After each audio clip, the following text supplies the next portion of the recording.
जय शिव गोरक्ष। प्रिय श्रोताओं, आप सुन रहे हैं स्कंद पुराण और आज आप सुनेंगे स्कंद पुराण का भाग 91 तथा वैष्णव खंड का भाग 6। श्रोताओं, आपने पिछले भाग में सुना कि आकाश राज की कन्या जब वन में थी तो उसी समय वहाँ वेंकटेचल पर रहने वाले भगवान विष्णु वहाँ पहुँचे। उन्हें देखकर आकाशराज की कन्या अपना दिल दे बैठी। अब उसे वह जब घर आई तो काफ़ी उदास थी।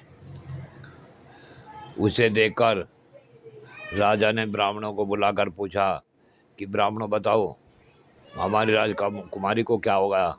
तब ब्राह्मण बोले, हे राजन, आपकी राजकुमारी ने आज जिस पुरुष को देखा है उस पुरुष के साथ इसका विवाह कर दीजिए। अब इससे आगे की कथा इस भाग 91 में सुने। राजा से ऐसा कह ज्योतिषी तो अपने घर चले गए।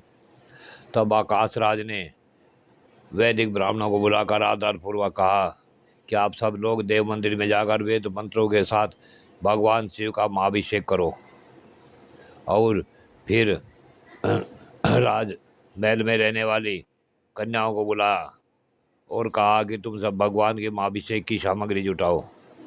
राजा की आज्ञा पास सब सखिया देव मंदिर में आई। अब वे सखिया बोली कि हे देवी, तुम कौन और क्यों आई हो। सखियों के इतना पूछने पर वकुल मालिनी ने कहा कि मैं वेंकटाचल से इस घोड़े पर सवार होकर आई हूँ और मैं धरणी देवी से मिलना चाहती हूँ। तब वे कन्याएं बोली कि आप हमारे साथ चलें और उधर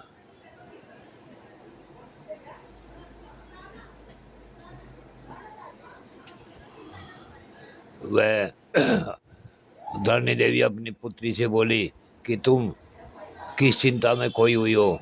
तब वह बोली कि ये माँ,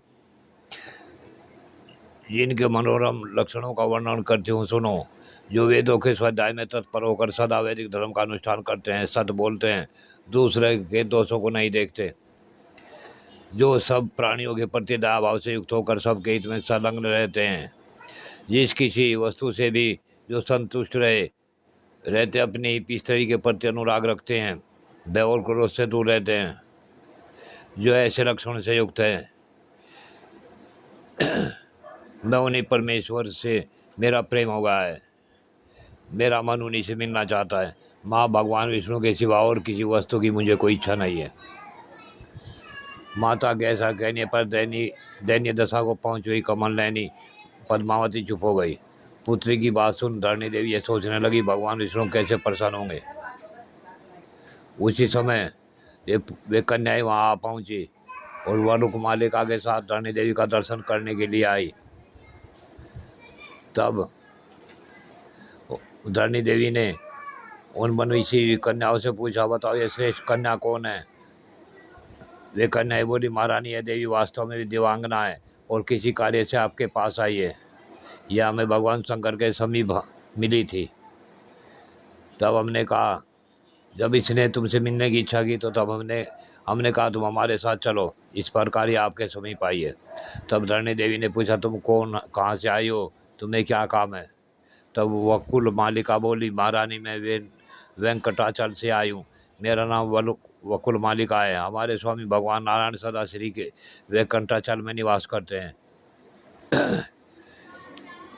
एक दिन वे शिकार खेलते हुए उस वन में आ गए जहाँ आपकी कन्या और ये सारी सखिया घूम रही थी।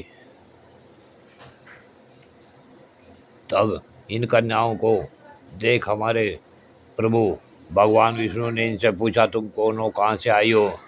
तब इन्होंने बताया कि यह हमारी स्वामिनी है और आकाश राज की पुत्री है। तब इतना सुनकर वे घोड़े पर सवार हो गए और बड़े वेग से अपने निवास स्थान को चले गए और उन्होंने ही मुझे यहाँ आपके पास भेजा है। तब वकुल मालिक की बात सुन महारानी धरणी बहुत प्रसन्न हुई। उन्होंने आकाश राज को बुलवाया और पद्मिनी के पास जाकर मंत्रियों के बीच में उनकी कही हुई सारी बातें कह सुनाई। सुनकर राजा भी अत्यंत प्रसन्न हुए और उन्होंने वेंकटाचल निवासी देवादिदेव भगवान नारायण को की भी याचना की। महाराज का उत्तम वचन सुन सब मंत्री प्रसन्न होकर कृतार्थ हो गए तथा बहुत अच्छा कहकर आकाश राज ने देवलोक से बृहस्पति को बुलाया और वर कन्या के विवाह के लिए लगन पूछा। वर कन्या का लगन नक्षत्र में मृगशिरा आया और वर का श्रवण, अतः इन दोनों के विवाह संबंध का विचार कीजिए। तो बृहस्पति ने कहा, वर और कन्या दोनों के सुख की वृद्धि के लिए ज्योतिषियों ने उत्तरा फाल्गुनी नक्षत्र को सर्वश्रेष्ठ माना है, अतः वैशाख मास के उत्तरा फाल्गुनी नक्षत्र में दोनों का विधि पूर्वक विवाह कार्य संपन्न किया जाए। यह सुनकर राजा ने बृहस्पति की पूजा करके उन्हें विदा किया और भगवान की दूती से कहा, सुबह तुम भगवान के निवास स्थान को जाओ और देवादिदेव नारायण से कहो, वैशाख मास में यह मंगल कार्य संपन्न होगा।